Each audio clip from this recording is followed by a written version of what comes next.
pentingnya saya mungkin ikut podcast ini, Ya. memberitahu kepada gubernur, nah untuk menunjang ketahanan pangan, ayolah kewenangannya provinsi itu saluran airnya itu diperbaiki. Banyak petani itu pakai pompa. Itu kadang-kadang dilematis bagi kita. Sementara petani mau nanam padi, mau nanam cocok tanam, airnya tidak ada, mereka harus pakai pompa. Di saat kemarau itu hanya 5 liter per detik aja. Jadi susah nyampe ke ujung. Himbauan kami sebenarnya perlu ada bor, sumur-sumur bor untuk mengairi sawah-sawah yang kondisinya kering. Kan kalimatnya kan distribusinya malah langsung ke petani. Nah, itu kalimat yang mungkin perlu direvisi. Karena yang dialami oleh petani tidak langsung ke petani. Iya, iya.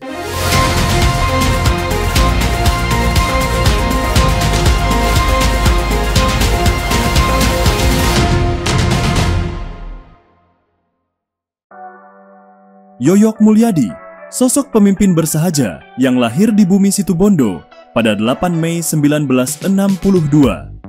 Bersama istri tercinta, Hajah Sri Susilowati, beliau membangun keluarga yang penuh semangat dan nilai. Pendidikan adalah pondasi perjuangannya. Dari SD Negeri Tanjung Banon, lanjut ke SMP Karya dan SMA SMPP. Beliau menuntaskan pendidikan tinggi di ITN Malang, jurusan Teknik Sipil, kemudian melanjutkan studi S2 di Universitas Wijaya Putra, meraih gelar Magister Administrasi Publik. Dalam perjalanan hidupnya, Yoyok Mulyadi aktif dalam berbagai organisasi. Menjadi kader Himpunan Mahasiswa Islam Malang, Ketua Kuartir Cabang Pramuka Situbondo, Pembina LPM Merak, dan Ketua Gerakan Nasional Anti Narkotika Situbondo. Karir pengabdiannya dimulai dari bawah. Tahun 1991, ia mengabdi sebagai CPNS di Departemen Pekerjaan Umum. Kemudian bertugas di Bina Marga Sulawesi Tengah hingga tahun 1998. Pada 1999, ia kembali ke Jawa Timur sebagai PNS di Kanwil PU. Tahun 2007 hingga 2015, beliau dipercaya sebagai Kepala Dinas PU Bina Marga dan Pengairan Kabupaten Situbondo. Dedikasinya membawa beliau menjabat Wakil Bupati Situbondo periode 2016 hingga 2020. Dan pada tahun 2020 hingga 2021, beliau mengemban amanah sebagai pelaksana tugas Bupati Situbondo. Kini, beliau melanjutkan pengabdian sebagai anggota DPRD Provinsi Jawa Timur, fraksi Partai Kebangkitan Bangsa, periode 2024 hingga 2029. Yoyok Mulyadi, pemimpin yang tak hanya bicara, tapi bekerja. Yang tak hanya hadir, tapi menggerakkan. Yang menjadikan pengabdian sebagai jalan hidup.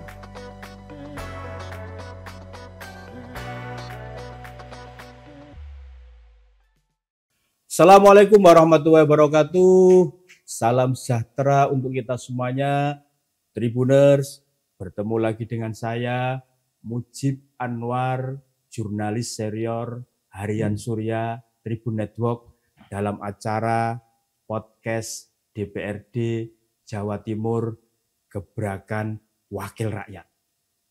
Tribuners, keberadaan infrastruktur irigasi di Jawa Timur sangat penting dan harus menjadi fokus perhatian, terutama terkait dengan upaya untuk meningkatkan produktivitas pertanian, tentu demi mewujudkan swasembada pangan. Bahkan kalau bisa kedaulatan pangan. Terlebih dengan posisi Jawa Timur, provinsi yang menjadi salah satu backbone utama penyangga pangan nasional. Sehingga pembangunan, peningkatan, dan pemeliharaan saluran irigasi, baik yang saluran irigasi teknis maupun semi teknis, harus menjadi prioritas untuk memastikan pasokan air yang cukup bagi lahan pertanian. Ingat, jika produktivitas pertanian meningkat, maka para petani kita di Jawa Timur juga akan semakin sejahtera. Untuk itu, dalam podcast DPRD Jawa Timur kali ini, keberakahan sang pemimpin akan mengangkat tema pentingnya infrastruktur pengairan untuk meningkatkan produktivitas pertanian bagi kesejahteraan petani. Nah, guna mengulas tema yang sangat menarik ini, sudah hadir bersama kami Bapak Haji Insinyur Yoyo Mulyadi MSI, atau yang akrab disapa Ciyoyo. Beliau adalah anggota Komisi D Bidang Pembangunan DPRD Jawa Timur dari fraksi Partai Kebangkitan Bangsa atau PKB. Kita sapa Ciyoyo. Assalamualaikum Ciyoyo. Waalaikumsalam warahmatullahi wabarakatuh. Matur sakalangkung ini. Terima kasih atas tamunya. Ciyoyo, apa sih kalau menurut Ciyoyo ini permasalahan yang mendasar terkait masalah infrastruktur irigasi di Jawa Timur ini? Sebelum mengulas lebih jauh, ya, mungkin saya memberi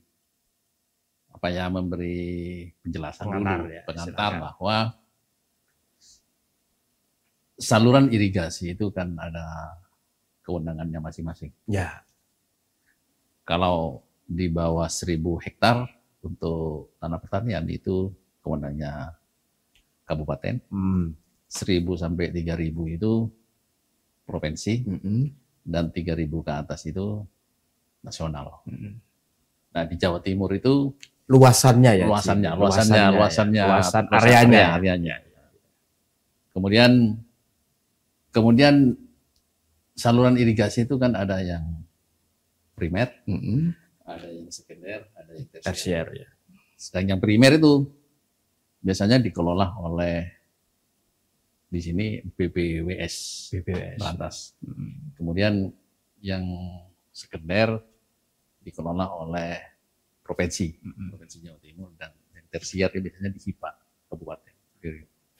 Sementara untuk dapil saya saya itu punggung tulang punggung dari irigasi itu adalah Pekalen Sampean. Di Sungai Pekalen ya. Sungai Sampean yang menyediakan terus hampir 35.000 hektar. Sehingga ada pusatnya, ada provinsinya, ada kabupaten. Artinya dikelola oleh 3 pihak ini ya, Ci? Iya. Untuk struktur infrastrukturnya, ya, ada yang dikelola oleh BPWS, ya. Kemudian ada yang dikelola oleh provinsi, ada yang dikelola oleh kabupaten. Yang utama di Situbondo itu BPWS, karena Pekalen Sampean itu mengairi sampai 35.000 hektar. Sehingga sangat terbantukan sebenarnya daerah kami itu, pertanian daerah kami itu tergantung kepada aliran Sungai Pekalen Sampean. Itu gambaran secara umum dulu. Itu bisa sampai mengairi sekitar berapa persen dari total lahan pertanian yang ada di sana, Ci? Situbondo itu hampir 37.000 hektar sawah. Itu terbagi dari 3 wilayah. Ya. Yang wilayah barat, kemudian wilayah tengah, kemudian wilayah timur. Terbanyak biasanya di wilayah tengah. Ya. Karena ada dam Swiss, ada dam Pintu 5. Ya. Di situ air datangnya dari Bondowoso, dari Sampean Baru. Sampean Baru itu ngairi sebelah timur. Ya. Itu untuk Situbondonya itu sekitar 3.000 hektaran. Ya. Bondowosonya lebih sedikit sehingga kalau lihat persentasenya, lahan pertanian di Situbondo itu hampir semuanya di air. Dengan kapasitas Sungai Pekalen Sampean itu hampir semuanya terairi. Artinya tidak ada isu ya soal kecukupan air untuk lahan pertanian di Situbondo? Ada isu di saat kemarau. Oh, Kalau musim hujan tidak ada isu. ya. Tidak ada isu. Kalau musim kemarau, lahan pertanian yang ada di ujung itu yang kadang tidak dapat. Kenapa? Air itu bocor, terserap oleh dimensi pengairan yang banyak yang rusak sekarang. Nah, ini pentingnya kita harus memberi penyelesaian kerusakan saluran air yang ada di dapil kami itu. Pentingnya saya mungkin ikut podcast ini, memberitahu kepada gubernur, nah untuk menunjang ketahanan pangan, ayolah kewenangannya provinsi itu saluran airnya itu diperbaiki. Dari tadi kan ada kewenangan ini ya, kalau yang primer itu pusat, ya sekunder itu provinsi, tersier itu kan kewenangan dari daerah ya, kabupaten kota ya kan, seperti itu. Nah, atas itu yang Ji Yoyo ini kan sudah sering kali turun ke bawah ya. Atas masalah infrastruktur irigasi ini apa sih Ji yang sering disampaikan atau dikeluhkan oleh masyarakat konstituen Ji Yoyo di Dapil 4 ya, Jatim. Dapil 4 ya. Apa sih? Yang sering kita dapati itu infrastruktur irigasi itu jarang terpelihara.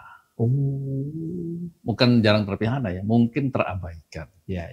Ada sebagian yang dipelihara melalui dinas terkait. Cuma tertentu. Titik tertentu tidak saja. Tertentu aja. Ya. Kemudian faktor kerusakan yang agak berat dibiarkan. Biasanya air itu kadang-kadang air per kubiknya sekian, karena rusak bisa bocor. Itu bisa bocor. Kemudian ada juga faktor-faktor yang non teknis, seperti banyak petani itu pakai pompa. Itu kadang-kadang dilewati bagi kita. Sementara petani mau nanam padi, mau nanam cocok tanam, airnya tidak ada, mereka harus pakai pompa. Ini sifatnya yang lahan pertanian yang tak ada hujan ya Ji ya. Kan dia karena harus pompa untuk ketika dia mau nanam padi atau apa itu ya. Atau memang ada hal khusus sehingga harus pakai pompa ketika dia menanam. Nah, di saat padi. Ya contoh tanah hujan ya. Tanah hujan itu kalau musim kemarau, kalau musim hujan tidak masalah. Musim kemarau ini petani itu kadang ambil pompa di saluran. Tapi ada juga yang ngambil pompa di bawah tanah, air tanah pakai pompa, pakai sumur bor. Nah, untuk daerah Banyu Putih rata-rata petani itu pakai pompa air di saat kemarau. Saya berharap sebenarnya Provinsi Jawa Timur itu bisa menyelesaikan itu, karena Banyu Putih ujung timur sendiri itu mengharapkan masyarakat itu ada pompa di situ bisa mengairi hampir 3.000 hektar di situ. Yang pompa itu ya. Iya. Jadi kalau pengaruh susah sekali yang petani. Kalau soal embung itu sama bendungan itu kan juga menjadi salah satu solusi yang pernah disampaikan ya untuk agar irigasi itu bisa semakin merata di sejumlah titik lahan pertanian yang ada di Jawa Timur. Iya. Di Situbondo seperti apa? Sistem pembiayaan irigasi kan ada 3, Pak. Ya. Satu itu OP, operasional pemeliharaan. Kemudian rehabilitasi. Ya. Rehabilitasi, dan yang 3 ini pembangunan. Nah, pembangunan ini rata-rata embung.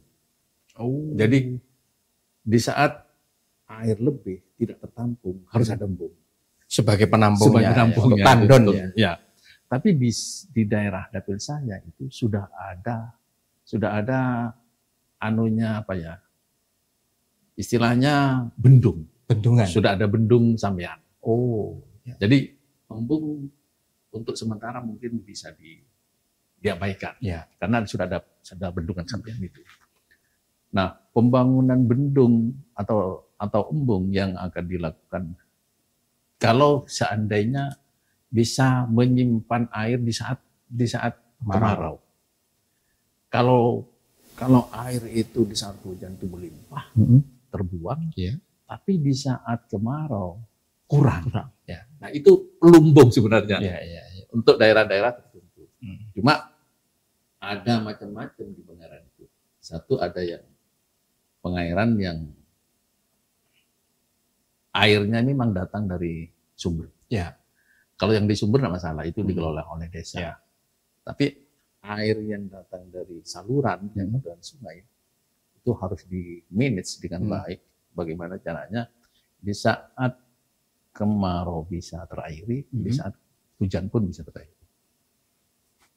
Kan Jiyoyo ini kan di Komisi D ya, yang terkait pembangunan.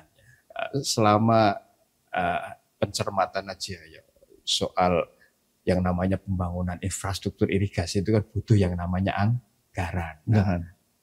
Gimana soal anggaran ini? Apakah sudah cukup, kurang, atau seperti apa sih faktualnya?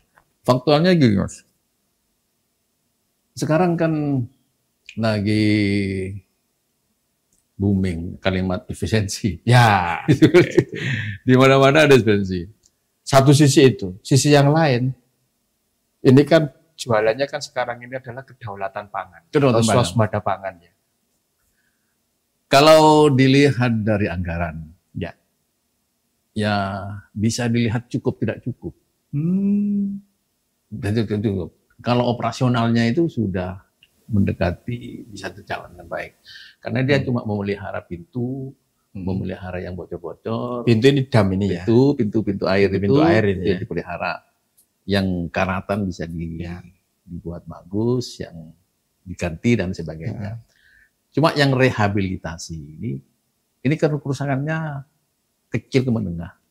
Nah, ini kadang terabaikan. Yang pembangunan ini nggak ada. Yang pembangunan ini hampir. Artinya pembangunan ini di hold dulu ya? Ada. Dalam situasi efisiensi ini. Ada. Jadi untuk sementara ini yang saya lihat itu pembangunan tidak ada. Jadi hampir tidak ada pembangunan. Yang ada itu satu OP itu operasional pemeliharaan, kedua rehabilitasi. Rehabilitasinya pun tak semua. Nah ini yang kadang-kadang petani, keluhannya petani di situ di saat air itu tidak nyampe. Kalau nyampe tidak masalah. Kalau tidak nyampe, katakanlah kemudian sumber airnya pun juga terbatas sekarang. Kalau di Bondowoso Situbondo itu di saat kemarau itu hanya 5 liter per detik aja. Jadi susah nyampe ke ujung. Jadi perlu himbauan kami sebenarnya, perlu ada bor, sumur-sumur bor untuk mengairi sawah-sawah yang kondisinya kering. Artinya ketika tidak ada pembangunan, berarti praktis hanya memanfaatkan saluran irigasi atau infrastruktur irigasi existing yang sudah ada saat ini saja. Benar. Jadi, dan untungnya gini loh, untungnya di dapil saya itu tahun 2007-2008 itu pemerintah pusat membangun rehabilitasi total, sehingga kondisi saluran itu sampai sekarang relatif masih baik, meskipun banyak bocornya, sehingga untuk pembangunan meskipun belum ada, masih bisa menikmati masyarakat. Pembagian airnya masih menikmati. Cuma sekarang kadang-kadang gini Mas, di saat pembangunan itu tidak ada, masyarakat menginginkan ada. Sementara sekarang nggak ada. Yang ada malah justru rehabilitasi yang kecil-kecil itu, yang pelihara saluran, pintu dan sebagainya. Padahal pembangunan itu penting. Saya mengharap ada niat baik lah. Karena Situbondo itu masuk daerah yang tingkat kemarauannya itu panjang. Jadi butuh penyimpanan air yang harus disediakan oleh pemerintah supaya ketahanan pangan itu bisa berlangsung terus sepanjang tahun. Ini kan menarik ya. Di saat tadi disampaikan oleh Jiyoyo bahwa pembangunannya itu relatif tidak ada ya, karena ada program efisiensi ini kan berdampak. Salah satunya terkait dengan pembangunan irigasi lah. Di satu sisi ini kan target produktivitas pertanian ini kan diharapkan meningkat ya dibandingkan dengan tahun sebelumnya agar Indonesia bisa swasembada pangan, bisa berdaulat lah secara pangan. Dan Jawa Timur ini kan salah satu lumbung pangan nasional kan seperti itu. Gimana sih caranya? Bangunan tidak ada, target produktivitas dinaikkan. Kalau tidak salah tahun 2025 ini kan 12,6 juta ya gabah kering-kering gabah kering-kering. Gabah kering-kering itu kan mana untuk bisa mewujudkan hal itu? Kalau di posisi saya di Komisi D, melayani infrastrukturnya. Ya. Tapi sebenarnya saya petani juga, Mas. Oh, petani juga. Petani juga politisi. Kebetulan saya petani, Mas. Petani juga. Di saat produktivitas itu mau ditingkatkan, saya harus menaikkan intensifikasi. Artinya begini, seandainya kalau 1 hektar itu menghasilkan 5 ton, karena ini targetnya harus sekian ton, jadi dikembangkanlah harus lebih dari 5 ton. Caranya mungkin seperti ini, pupuknya dilancarkan. Pupuk dilancarkan. Pupuknya dilancarkan, kemudian obat-obatannya disediakan. Sekarang kan di pertanian, ini saya bicara pertanian sekarang. Sekarang petani ini banyak ngeluhnya di situ. Kalau urusan airnya masih bisa kita atasi. Artinya kalau air irigasi tidak ada problem. Ada problem sedikit, ada problem tapi bisa diatasi lah. Tapi kalau yang intensifikasinya itu keluhannya sekarang pupuk kadang-kadang, kemudian obat-obatan, dan yang terakhir itu ongkos. Biaya produksi. Biaya itu yang mahal. Sehingga kalaupun itu naik, targetnya 5 ton jadi 7 ton per hektar, tapi kosnya juga tinggi. Nah, pemerintah ini harus memikir itu. Artinya apa yang perlu dilakukan pemerintah agar bisa menekan kos atau biaya produksi pertanian sih? Kalau dilihat intensifikasinya, turunkan harganya. Harga pupuk ini. Turunkan harga pupuknya, turunkan obat-obatannya. Karena kan ini sekarang tidak. Harga pupuknya untung ada subsidi untung ada subsidi. Harga pupuknya naik, kemudian obatannya naik, ongkos produksinya, ongkosnya para buruh-buruh taninya juga naik. Ini kan nambah kos. Kita pinginnya anunya itu mau ditingkatkan, produknya itu mau ditingkatkan dari 5 ton jadi 7 ton katanya. Atau dari 7 ton sampai 10 ton. Nah, ini kan perlu itu.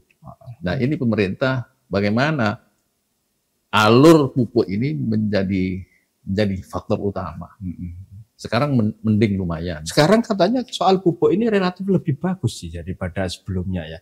Artinya stoknya itu lebih cukup lah dibanding. Terus sistem distribusinya juga lebih baik kan. Mulai diperbaiki lah dibandingkan sebelumnya. Atau Jiyoyok menemukan apa di lapangan terkait saya dengan ini? Sempat gembira loh, Mas, di saat pupuk itu retribusinya itu mau langsung ke petani. Tapi ini belum berlaku. Belum semuanya. Belum semuanya. Belum semuanya petani langsung terima. Jadi masih pakai alur. Ini ya gapoktannya. Iya, masih pakai alur kelompok tani itu ya. Kan kalimatnya kan distribusinya mau langsung ke petani. Nah, itu kalimat yang mungkin perlu direvisi. Karena yang dialami oleh petani tidak langsung ke petani. Nah, ini menjadi persoalan juga. Sebenarnya bagus itu kalau langsung ke petani, sehingga mengurangi biaya lah. Apa yang Aji tadi sampaikan itu kan capture di Situbondo ya, kan? Seperti itu. Apakah itu juga terjadi di wilayah lain di Jawa Timur? Saya melihatnya sama sih. Sama ya. Sama kondisinya dengan daerah lain. Cuma yang saya lihat di Situbondo, Bondowoso dan Banyuwangi, anunya seperti itu. Kalau secara keseluruhan keluhannya sama. Sama ya. Sama. Kalau soal kemantapan sistem irigasi di Jawa Timur ini seperti apa sih? Kan kalau di di situ Bondo kan kebetulan tahun 2000 berapa tadi 2007 itu kan ada perbaikan yang relatif besar-besaran ya, sehingga manfaatnya sampai sekarang itu kan masih dirasakan ya oleh masyarakat dan petani setempat. Kalau di tempat lain sih kan ini kan juga banyak ya keluhan soal infrastruktur irigasi. Saya beberapa waktu lalu Mas, sempat banyak kunjung lah, berkunjung hampir ke 5 bupati. Ya. 5 bupati yang Ngawi, Ponorogo, Gresik, Tulungagung, sama Jember. Yang itu salah satu ini ya lumbung pangan di Jawa Timur ya. Nah, keluhannya satu, infrastruktur memang. Kalau tidak jalan ya irigasi. Dua itu keluhannya sama lah. Ya mungkin ya. Yang irigasi itu tidak tertangani mungkin. Tidak kalau jalan kan bisa dilihat ini. Nah, jalannya mungkin bisa dilihat, ditangani, tapi kan kelihatan bagus ya. Tapi irigasi kan masuk ke pelosok-pelosok. Nah, ini menjadi keluhan semua bupati yang 5 ini. Jadi di saat kita turun, infrastruktur menjadi persoalan. Nah, sementara target produksi nasional harus meningkat. Artinya mestinya harus seiring sejalan ya Ji ya. Infrastruktur irigasi juga diperbaiki. Yang tadi disampaikan oleh Jaya, pupuk juga diberi kemudahan, bahkan stoknya ditambah biar petani tidak kesulitan, obat-obatan yang sebagai pendukung kan juga jangan mahal lah harganya kan seperti itu. Terus biaya buruh kan ya, biaya ini buruh taninya kan juga ini, karena sekarang ini kayaknya petani itu punya lahan tapi tidak bisa mengerjakan sendiri ya. Saya berharap gini Mas, pemerintah provinsi Jawa Timur ini turun tangan, hadir pada kewenangannya, karena di daerah itu bentuknya apa sih? Ada kewenangannya. Wujud kehadiran pemerintah provinsi itu di masyarakat terutama petani itu wujudnya seperti apa kalau menurut Jiayo? Karena gini, di pemerintah kabupaten itu ada kewenangannya provinsi di situ. Ya. Mungkin ada sungainya. Sungai menjadi kewenangan provinsi yang sekarang hancur, mungkin kena bencana alam dan sebagainya. Segera itu diperbaiki. Artinya hadir di situ. Kalau itu dibiarkan, ya masyarakat tidak dapat air. Karena hancur. Contoh situ Bondo itu ada kewenangan provinsi, hancur ya, kena banjir kemarin ya.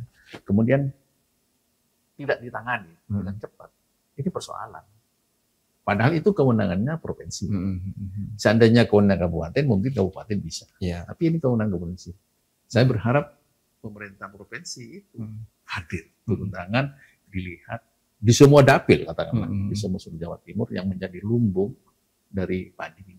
Artinya ada penanganan yang cepat ya. Iya, cepat. Karena itu juga nanti akan berdampak terhadap produktivitas lahan pertanian ya. Iya. Sudah disampaikan tidak Ji, kayak misalkan kemarin ada infrastruktur irigasi yang rusak karena kena banjir bandang di Situbondo itu. Sudah kita sampaikan dan rata-rata mereka sudah berkunjung.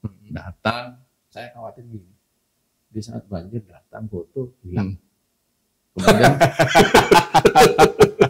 Kemudian pemerintah kabupaten ditinggal sendirian. Nah ini yang saya sangat khawatir. Saya khawatir gini memang. Kan setiap ada bencana pasti ada kunjungan. Entah dari dinas terkait, entah dari kita datang. Ya datang foto, habis itu hilang. Nggak selesai. Kunjungan hanya moto saja. Itu yang terjadi seperti itu Mas. Ya silakan nanti yang berwenang lah dinas yang terkait sesegera mungkin. Cuma persoalannya itu kan anggaran juga menjadi persoalan. Mereka juga menata anggaran itu seluruh Jawa Timur itu susah juga.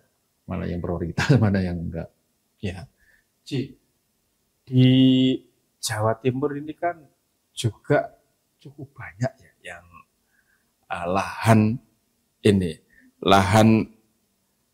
kurang produktif sih. Ada hampir 100.000 hektar ya seperti itu. Nah, atas upaya untuk meningkatkan produktivitas pertanian itu kan bisa ya menggarap memanfaatkan lahan yang kurang produktif tersebut ya, agar nanti target yang sudah dipatok itu bisa terpenuhi. Kalau menurut Ciyoyo seperti apa? Saya waktu jadi wabub, Mas, waktu jadi wakil bupati, ada 19.000 hektar di situ Bondo itu lahan marginal. Yang kurang produktif tadi itu ya? Tidak produktif malah. Oh, malah tidak ya? Tidak produktif. Lahan marginal itu 19.000 hektar. Nah itu diairi tidak bisa, ditanami tidak bisa. Akhirnya kita dengan Pak Bupati waktu itu ambil kebijakan lahan marginal itu ditanami sorghum. Sorghum untuk ini ya pengganti beras itu. Untuk ya? pengganti beras. Ya. Nah itu sukses waktu itu. Waktu itu sukses. Bahkan menjadi percontohan di Jawa Timur waktu itu. Ya. Nah sorghum itu kan tidak memerlukan air sebenarnya. Oh. Tidak memerlukan air, tapi dia bisa hidup seperti jagung dan hasilnya menjadi ada. Kemudian batangnya itu bisa untuk peternakan, untuk dibuat makan peternakan, dan itu berhasil. Kita berhasil waktu itu. Cuma terhenti, sampai sekarang terhenti. Ya mudah-mudahan bisa dihidupkan kembali. Terhentinya karena apa sih? Mungkin perlu pelopor sih, perlu pelopor yang kebetulan waktu itu saya ada tanah, saya tanami itu. Ya, jadi saya tanami itu jadi dicontoh orang sebagai pilot project ya, gitu ya. Jadi contoh orang sehingga teman-teman masyarakat di pinggir gunung yang marginal tadi itu niru nanam itu, dan kita siapkan bibitnya. Waktu itu sehingga 19.000 itu tidak semuanya kita tanam sih, ada sekitar 1000-an aja yang ditanam ya. Tapi sudah memulai tanah-tanah marginal yang pengganti padi itu bisa dimanfaatkan. Artinya ketika di Jawa Timur total ada sekitar 488.000 lahan yang Ciyoyo tadi katakan marginal atau yang kurang produktif, sebenarnya bisa ya dilakukan sebuah upaya lah ya agar itu menjadi lebih produktif lagi ya. Jadi dicontohkan bisa ditanami sorghum. Tergantung niat sebenarnya, Pak. Tergantung niat. Kalau Dinas Pertanian dulu itu ada istilah ekonomi kebersamaan, Pak, di saya. Ekonomi kebersamaan itu berputar. Ya. Artinya berputar, semua bersama. Mulai dari peternakan, kemudian pertanian, perikanan, itu berputar. Kita punya peternakan, kotorannya itu dibuat pupuk. Ya. Pupuknya untuk sorghum itu. Nah, sorghum tumbuh, buahnya untuk beras. Ya. Kemudian batangnya untuk peternakan. Muter gitu. Dan itu realisasi bagus sebenarnya. Kalau artinya sebenarnya apalagi tidak begitu membutuhkan air ya. Iya. Tidak membutuhkan air. Sedikit aja air, Pak. Sedikit jagung ya berarti. Kayak jagung itu anunya. Dan saya pernah produksi sorghum itu, kalau menanam itu. Ini kan kayak sekarang ini kan musim itu kan sekarang sering terjadi anomali, kan seperti itu. Kadang waktunya kemarau, musim kemarau ternyata masih turun hujan. Ya. Terus ketika kan sering kali kan di musim pancaroba ini kan juga lebih banyak hujannya ya sekarang ini dibandingkan dengan musim keringnya. Tadi Situ Bondo tadi Ciyoyo katakan agak khusus ya karena kemaraunya lebih panjang ya. Kok bisa seperti itulah? Itu dampaknya atas kebutuhan irigasi kan menjadi lebih dibandingkan dengan beberapa daerah lainnya di Jawa Timur. Iya. Kemaraunya Situ Bondo itu 60%, 40%. Jadi 40% ini penghujan, 60% kemarau. Nah, kondisinya itu seperti itu. Untuk menyiasati agar lahan pertanian di sana tetap produktif seperti apa, Ci? Atas hubungannya dengan infrastruktur irigasi. Sekarang itu banyak petani mengeluh karena anomali tadi. Ya, anomali. Biasanya bulan ini sudah kemarau. Ya. Tapi sekarang hujan. Ya. Nah, di saat petani itu kemarau nanam jagung, kemudian hujan terus-menerus, mati jagungnya. Nah ini persoalan, anomali ini. Nah, urusannya irigasi, saya dari kembali tadi, irigasi dari sumber air yang ada di Bondowoso itu cukup untuk Situbondo dengan cara menggilir. Oh, sistem gilirisasi. Segilir. Ya, Tidak satu plung langsung dianu, tidak. Untuk daerah ini digilir hari ini sampai ini, terus digilir. Muter gilirannya. Nah, kebutuhan air itu bisa ditata seperti itu. Dan itu cukup ya? Cukup meskipun pengap-pengap lah. Cukupnya pengap-pengap, tapi cukup untuk menggilir air itu. Satu mungkin saluran sini hari ini, saluran ini hari ini, terus cukup. Dan produk itu bisa bisa dia dapat hasilnya dengan baik. Kalau di sana dengan sistem irigasi yang seperti sekarang, Ji, setahun bisa sampai panen berapa kali para petani kita? Kalau sistem irigasi sekarang, karena ada beberapa tipe, Mas. Ya. Satu ada padi, pulau hijau. Oh, jagung enggak ada? Ya pulau hijau jagung. Kemudian jadi padi, pulau hijau. Ada yang padi pulau hijau. Ini yang pertama tadi padi, pulau hijau ini yang apa? Tanah untuk lahan? Tanah lahan untuk ya kemarau ini. Kemarau ini. Hujan padi, setelah padi jagung bisa, setelah jagung bisa jagung lagi, kemudian padi lagi. 4 kali berarti setahun? 3 kali. 3 kali. Padi, pulau hijau. Kemudian ada yang padi, pulau hijau. Oh. Tapi ada yang padi. Nah, padi ini biasanya air sumber ini. Nah, tertentu aja daerahnya air sumber. Jadi terus-menerus ini nanam padi. Dan ini harganya mahal, tanahnya biasanya mahal. Jadi mahal ini. Nah, sehingga tersambung terus. Di Situbondo itu pasti ada padi, pasti ada jagung. Kemudian faktor lainnya tebu. Itu bisa karena di sana ada pabrik gula. Ada pabrik gula ya. Artinya tebu ini kan juga kebutuhan airnya nggak begitu besar ya, Ji ya? Besar juga. Jadi kalau pengaturan air itu di saat saya jadi pengairan, itu harus kerjasama dengan PG. PG harus dengan PU. Jadi untuk mengairi air harus minta ke PU juga. Jadi besar juga. Makanya gilir itu penting. Digilir itu. Artinya saat mana ini untuk lahan pertanian yang di situ ada padi, saat mana ini untuk tebu, pulau hijau itu harus digilir. Dan sistem itu sudah terpola ya. Terpola. Di Situbondo terpola. Sehingga daerah sawah itu yang maupun yang non sawah itu bisa teralir dengan baik. Terus sekarang ini kayak ini, Ji, atas situasi irigasi yang cukup bagus lah yang di Situbondo itu, NTP petani sampai berapa? Variasi juga sih NTP-nya itu. Tidak bisa langsung menetapkan sekian, tidak bisa.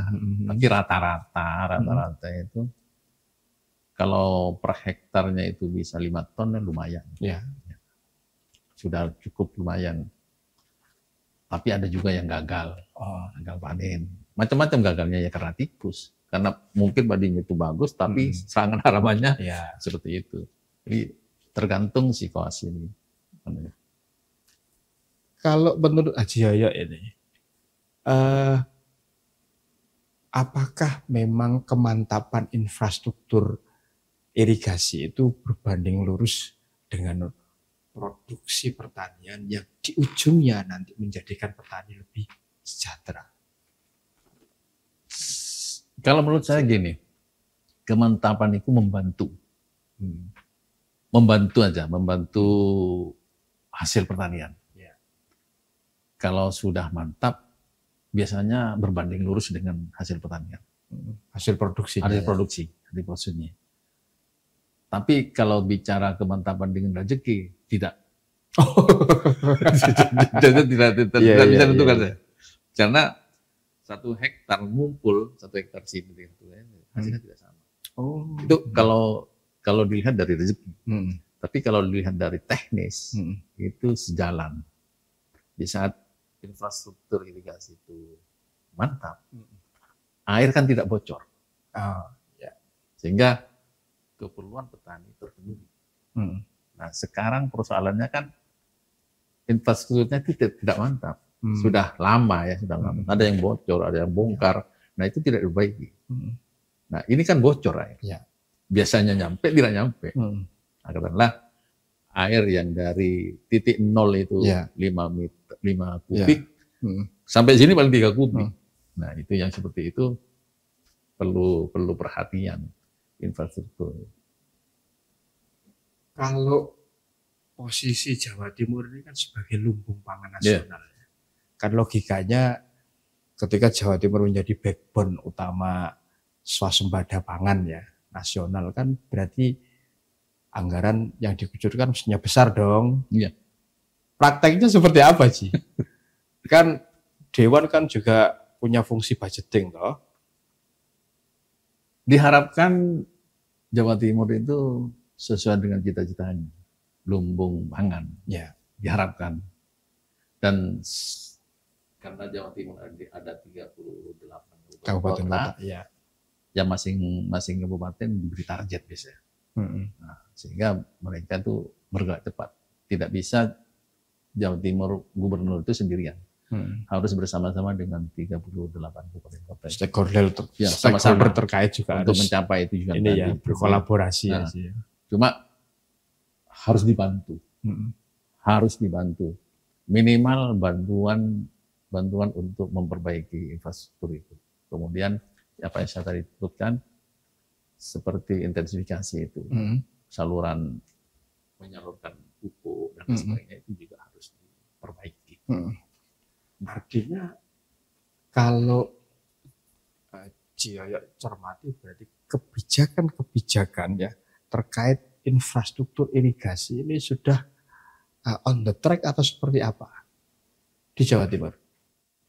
Selama saya masih jadi PU ya, di Dinas PU, waktu itu on the track. Tapi Dinas sekarang PU Situbondo ya. di Situbondo ya. Nah, sekarang melihatnya tidak. Kurang on track. Masih memikirkan mungkin kabupaten lain dan lain sebagainya. Hanya saja saya berharap pemeliharaan rehabilitasi itu ditingkatkan aja. Kalaupun tidak membangun, ya rehabilitasinya dinaikkan. Jangan semakin rusak. Jangan semakin rusak. Ya. Kalau nanti rusak, bangun bocornya lagi. Lebih banyak ya. Bocornya yang air itu lebih banyak. Jangan sampai seperti itu. Ya mulai dari operasionalnya semua itu ya ditingkatkan aja. Kalaupun tidak membangun. Tapi berharap ada pembangunan lah. Itu sesuai dengan ini ya, aspirasi masyarakat di grassroots ya Ci ya. Iya. Termasuk saya petaninya. Jadi Ciyoyo ini petani sekaligus ini ya pemegang fungsi budgeting ya, kan mestinya lebih mudah sih. Bisa mengaspirasikan langsung kepada pemerintah. Ya, saya kebetulan anggota komisi, tidak masuk di badan anggaran. Ya, nanti teman-teman kita titipkan ke teman-teman yang ada di badan anggaran. Supaya hanya di komisi D kan cuma perlu di komisi D kan ada SDA ya. Mungkin akan disampaikan di komisi seperti itu. Kalau program dari pemerintah pusat sendiri sih kan seperti apa? Kan karena ini kan ada pemerintah kabupaten kota, provinsi, pusat, sementara yang namanya salah satu program prioritas dari pemerintahan sekarang itu kan nomor 1 itu kan soal swasembada pangan, kedaulatan pangan. Nah, itu seperti apa? Ini kan kaitannya sangat terkait dengan soal infrastruktur irigasi. Iya, yang dialami di Jawa Timur yang saya sempat ke bawah itu. Program yang dari pusat itu berjalan meskipun terseok-seok. Ya. Kemudian mungkin jadi prioritas kabupaten-kabupaten tertentu yang ditangani oleh pusat. Karena pusat juga pusing itu, Pak. Ya. Pusat itu di Balai Besar Sampean itu juga mungkin agak dipinggirkan sedikit karena butuh di daerah lain yang perlu penanganan, seperti di Gresik itu Kali Lamung itu kan menjadi persoalan banjir dan sebagainya. Dan sampai sekarang masih isu ya. Isu masih jadi isu. Kemudian kemarin saya di Tulungagung kan menjadi persoalan. Nah, kita yang sudah dibangun itu mengharap ininya aja rehabilitasinya rehabilitasi yang dapil saya. Nah, kemudian yang Banyuwangi itu kan ada bendung Bajul Mati. Ya. Nah, itu cukup bagus itu pusat itu namanya di situ. Karena mengairi Banyuwangi itu banyak sekali hektarnya. Itu Bondo itu hanya terairi 300 hektar. Sisanya Banyuwangi. Yang di Bajul Mati itu. Iya, Bajul Mati. Artinya kan kalau dapil 4 ini kan wilayahnya kan Banyuwangi, Situbondo dan Bondowoso. Iya. Ini keterkaitan 3 wilayah yang saling berbatasan ini dari sisi sektor pertanian dan kaitannya dengan infrastruktur irigasi apakah terkoneksi? Terkoneksi. Kalau yang pusat ini, Pak. Bicara yang pusat ya. Yang pusat itu di Bondowoso ada bendungan Sampean. Itu mengairi Bondowoso. Ya. Kemudian ada bendungan Sampean baru. Ya. Mengairi Bondowoso Situbondo. Kemudian ada Waduk Bajul Mati. Mengairi Situbondo dan Banyuwangi. Ini terkoneksi. Terkoneksi bagus ini yang pusat. Yang untuk pertaniannya. Hanya di saluran primernya itu yang banyak masalah. Saluran primernya masalah, saluran sekundernya juga masalah, apalagi tersiernya. Tersiernya juga masalah. Artinya banyak bocornya lah, banyak bocornya airnya itu bukan masalah apa.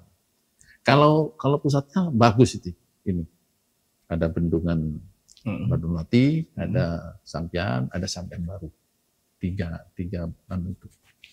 Artinya berarti yang ini ya soal ini ya tadi ya, yang primer sama tersier ini ya yang masih jadi PR. Primer sama tersier. Untuk mengalirkan yang dari bendungan utama itu ke titik langsung lahan pertanian. Supaya tidak bocor aja, Pak. Kalau dari bendung terkirim 10 meter kubik, bagaimana sampai di ujung 10 meter kubik? Nah ini kan tidak. Dari bendung 10 meter kubik, sampai sini tinggal 5 meter kubik. Hulunya itu 10 meter kubik, kira-kira sampai hilirnya. Nah ini kan bos, saya kan 5 gitu ya. Artinya enggak semuanya ya Ci ya. Ci, terakhir, apa ini harapan dari Ci Yoyo ini dan saran lah agar produksi pertanian di Jawa Timur ini semakin meningkat terkait dengan infrastruktur irigasi ini yang juga menjadi salah satu faktor penting. Tujuannya agar di ujungnya ya produksi meningkat dan petani Jawa Timur makin sejahtera. Harapan saya terutama infrastruktur. Harus banyak koordinasi. Pusat, provinsi, dan daerah. Dalam artian pembangunannya dan pemulihan dan sebagainya. Kadang seperti ini, yang saya temui, provinsi bangun saluran sekunder, daerah tidak tahu. Daerah tidak tahu. Pusat bangun primernya, provinsi tidak tahu. Apalagi daerah. Nah, jangankan yang seperti itu yang pertama yang secara infrastruktur. Yang kedua, secara intensifikasinya. Intensifikasi tadi ya. Intensifikasinya. Perbaiki sistem distribusi pupuknya. Kemudian ongkos-ongkos seperti obat-obatan, ya ditekanlah seminimum mungkin. Sekarang kan tidak ada ceritanya sekarang, Mas. Obat-obatan turun tidak ada. Yang ada naik. Obatnya naik semua. Nah ini kan kasihan. Sementara hama dan sebagainya itu masih banyak. Kita butuh itu. Nah kalau ongkos sesuai dengan UMR lah. Kalau di sana sekian ribu, kalau di lain tempat sekian ribu. Harapan saya koordinasi ini harus dijalankan penuh dan banyak berdiskusi dengan teman-teman yang ada di Dewan. Karena koordinasi kadang-kadang mudah diucapkan, susah dipraktekkan. Ya Pak, saya nanti koordinasi. Tapi tidak jalan-jalan. Ketika ada hearing atau RDP gitu ya. Iya, kalau ada rapat, tolong koordinasi. Siap. Tadi pelaksanaannya agak jalan. Ini yang jadi yang perlu artinya itu menjadi catatan khusus ya, Ci? Iya, koordinasi itu penting. Ya, ego sektor kadang masih ada lah. Nah, kita pemerintahan itu kan bareng. Ada eksekutif, ada legislatif. Ya, pemerintahan itu kan bareng. Ya, kita ngomonglah bersama-sama. Apa sih kebijakannya, keluhannya di daerah. Ya, sesuaikan dengan anggaran. Ya. Kalau Provinsi Jawa Timur penghasilannya cuma sekian triliun, ya sesuaikan lah. Dilihat dari mana yang prioritas. Artinya menyesuaikan dengan ukuran baju. Dengan ukuran baju. Tapi jangan sampai ditinggal. Ya, karena Bapak mungkin ingin jas. Ya bukan jas. Ya dengan kain yang sesuai. Jangan langsung pingin jas, tapi kainnya mahal tapi nggak bisa beli. Ya bikin jas, ya carilah. Yang penting bentuknya jas, mungkin kain katun. Terakhir, apa itu closing statement podcast kali ini? Saya senang dengan Surya ini. Senang karena di waktu saya jadi eksekutif, salah satu koran yang saya kagumi, ya mudah-mudahan bisa bekerja sama dan bisa saling mengisi antara Dewan dengan koran Tribun ini. Terima kasih kepada tim semuanya yang telah memberi kesempatan untuk podcast bersama Tribun. Pak Jiyoyo, ini juga terima kasih sudah hadir di podcast DPRD Jawa Timur Gebrakan Wakil Rakyat. Semoga gebrakan yang tadi disampaikan oleh Jiyoyo agar sarana infrastruktur irigasi itu makin mantap ya. Terus pupuk juga semakin mudah didapat dan murah, harga-harga obat-obatan juga terpenuhi dan murah. Seperti itu. Jangan seperti obat-obatan yang turun itu hanya turun panas. Namanya sudah turun ya kan, seperti itu. Pak Jiyoyo, terima kasih atas kehadirannya. Baik, Tribuners dan para pemirsa dimanapun Anda berada, terima kasih sudah menyaksikan Gebrakan Wakil Rakyat. Tetaplah setia di channel kesayangan Anda, YouTube Harian Surya Tribun Network. Mata lokal menjangkau Indonesia. Saya Mujib Anwar undur diri. Assalamualaikum warahmatullahi wabarakatuh. Salam sejahtera untuk kita semuanya dan jangan lupa bahagia.